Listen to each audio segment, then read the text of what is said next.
So we are going to talk to you about electives in US universities and clubs in high school and college. So in high school, clubs are a great way to meet new people with similar interests. You can do an activity you enjoy, learn more about your activity you're interested in, and gain leadership and experience for your college application. There are different areas and subjects for clubs. You have hobby clubs, you have charity clubs, and you have clubs that are linked to what you study in class. First, we are going to talk about those ones. Those clubs are come from a subject that you're interested in, and that is taught in school. For instance, you have art, drama, film, science, math, literature, history, and language. There are also hobby clubs, which are clubs that stem from an interest in your hobby that most likely wouldn't be taught in school. For instance, you have chess club, you have anime club, you have history, no, you have video games club and skiing clubs. I mean, anything that you don't learn in school and that you want to know more about. Finally, you also have charity clubs, which are clubs that are linked to a specific charity with the goal of raising awareness, working with that charity. You have to, raise money for that charity, and just work and be invested in those charities. So you have, for instance, the Red Cross, you have the UNICEF, you have the Women Breast Cancer. I mean, you have different charities that are linked to high school clubs. Now let's talk about clubs in university. Clubs are an ideal place to find other students who share your hobbies and understand your passion. In fact, clubs are at the heart of students' life. There is nearly a club for every interest. Clubs can be volunteer groups, acting troops. Others might focus on music, religion, or philosophy. Every club hosts several events throughout the academic year. These events are a chance to learn about the clubs on campus and also to showcase what they have achieved. How can students know what are the clubs their school is offering? The Office of International Services at every school has a list of clubs specifically for international students. What are the advantages of joining clubs? Joining those clubs will help you make new friends. Also, being a part of a club can greatly enrich your education. You'll learn how to build upon your skills and strengths and apply them outside of the classroom. What are the most famous clubs? First, let's talk about sport clubs. Many universities offer traditional sports such as football, basketball, and volleyball. Students can either dedicate themselves to a varsity team if they have time or talent. If they don't, they can join teams just for fun. Now let's talk about career clubs.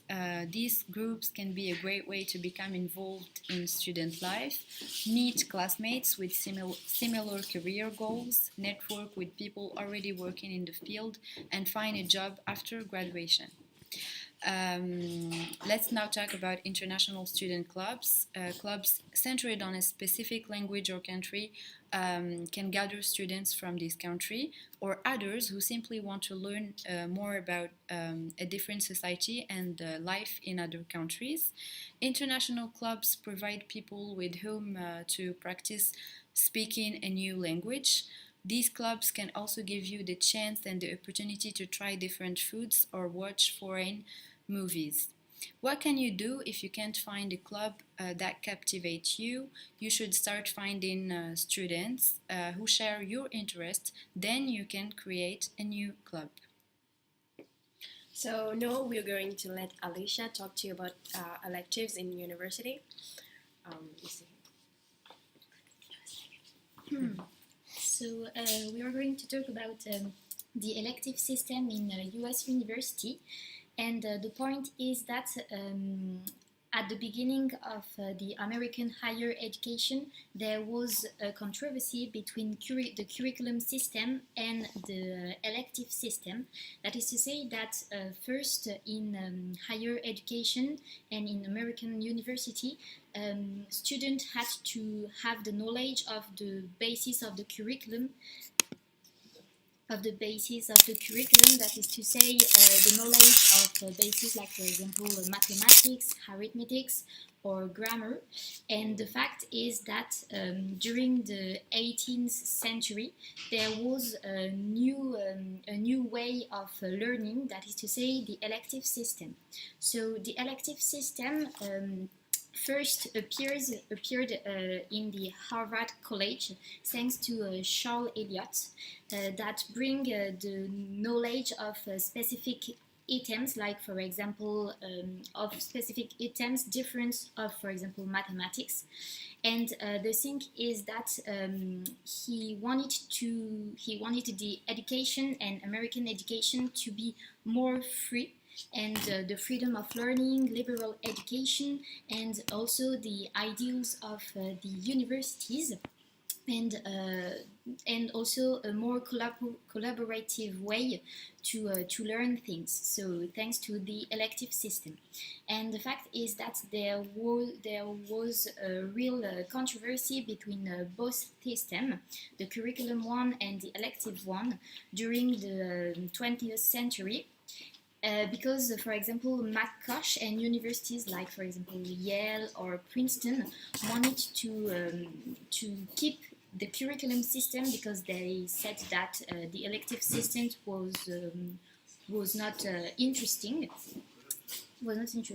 So then, in the 20th century, there was many universities chose to have a balance between both systems, the curriculum one and the elective one.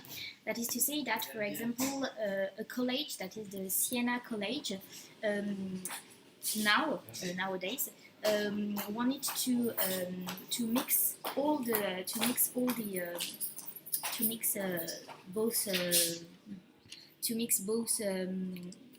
systems. That is to say that, for example, students have to earn 120 credits thanks to the basis, the fundamentals knowledge, like, for example, mathematics, economics, finance, and then they can earn also, and they have to earn like for 40 credits thanks to the elective systems. So, for example, in these universities, knowledge like, for example, the Black history, Hispanic history, Black history, Hispanic history, women's one, or, for example, gays one, is part of the elective systems.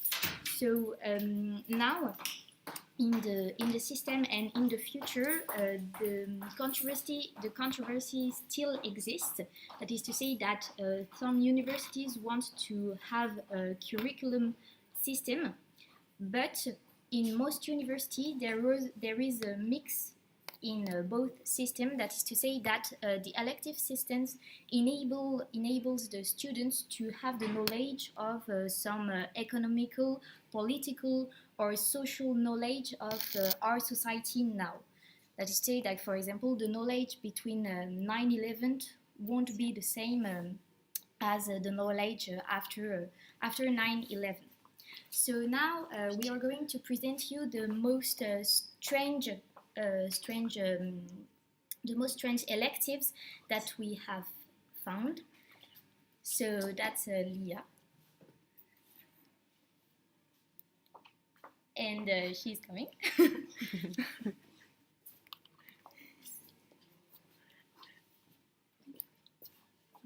So we have very basic electives, such as the basics of finance, of the basics of economics, but we also have more original ones, such as the Game of Thrones course in the University of Virginia, in which the students learn about the work of George R.R. Martin, based on its novels and the series, the HBO series based on it. You can also learn about how to survive the zombie apocalypse through the story of disasters, catastrophes, and human behavior in Michigan State University. You can also learn how to stage a revolution or street fighting mathematics in MIT. You can learn the possibilities that movements and rhythms of street fighting are can be examined through mathematical patterns.